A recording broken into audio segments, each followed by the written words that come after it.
Assalamu alaikum. So today I'm going to be talking about the zero product property. I explained this already on the board, but I'm going to go over it so quick. So just as a review, for those of you who don't really understand the lesson, the property says that if A multiply B is equal to 0, then A is equal to 0 and B is equal to 0. Let me give you an example. X minus 3 is equal to 0. So over here you're multiplying two terms, A, and then this is A, and then this is B. If you're multiplying them, you're going to get a 0. So it says that A is equal to 0, which is X, and or X minus 3 is equal to 0. Solve for X. Obviously you don't need to solve anything here, but over here if you solve for X, you're going to end up having that X is equal to 3. To double check your answer, whenever you plug 3, you're going to end up having a 0 in the equation. So take 3 and say 3 multiply over here. If you plugged, I'm going to do it with you. If I plug the 3 here, obviously you're going to get a 0, and any number multiplied by a 0 is equal to 0.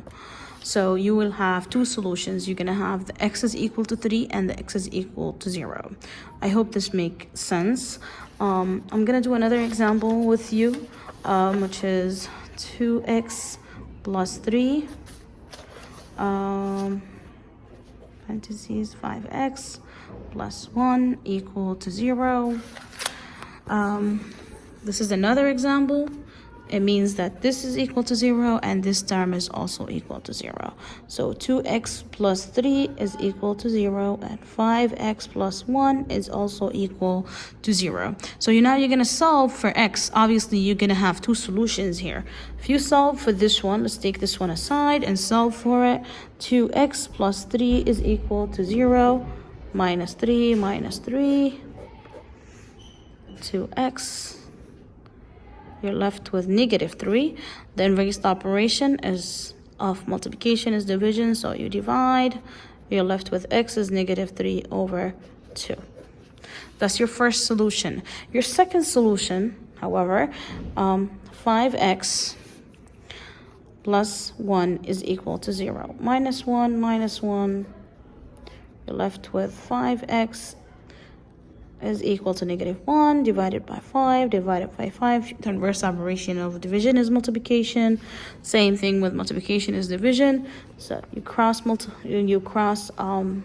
you simplify, it's equal to negative 1/5. If you want to make sure that these answers are both correct, I need you to go back and plug it in the formula. If you plug that in here, you're going to actually get both sides equal to 0. Now, I want to go over the question that was written on the board.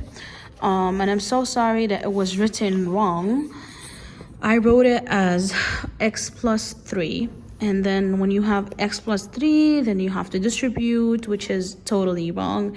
And there is no need for distribution here, as you could see, because there is x negative 5 here and x negative 5 here. So I'm going to give an example for you so you could at least understand before we even solve this problem, before we even solve it. Sorry. So the example is, when you have 2 multiply 2, and then you have, let's say, 6 plus 8. You could actually break it down to 6 plus 8 and 4 multiply 2. Right? Or you could do that, 6 plus 8, this is 3. So if you factor out, they both share something. So you're gonna factor out the 2. You're gonna be left with 3, and then over here you're gonna be left with 4, and then it's gonna be 2 plus 7. Okay, or you could leave it the same exact concept we're gonna apply here. I'm gonna do it for you, and I want you to practice at home to do it again. So I'm gonna write the problem And I'm so sorry again about writing it wrong on the board.